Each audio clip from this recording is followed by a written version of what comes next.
Ranji trophy 2023 रे आसाम एवं मुंबई मध्य match खेला जाउछि। आसाम टॉस जीति प्रथमे बोलिंग करने को निष्पत्ति नैथिला।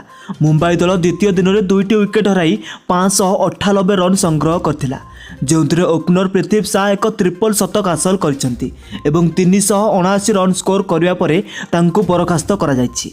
तांको इनिंग्स परे प्रशंसक माने क्रमागत भाव सोशल मीडिया रे निजर प्रतिक्रिया पंजीकरण करुछंती। मुंबई दलर बैट्समैन पृथ्वी शाह बैट आसाम विपक्ष में घोर वज्रपात करथिला। से यही मैच रे 379 रन चमत्कार इनिंग्स खेली। आसाम यही इनिंग्स रे 49टी चौका एवं 4टी छक्का देखिथिला।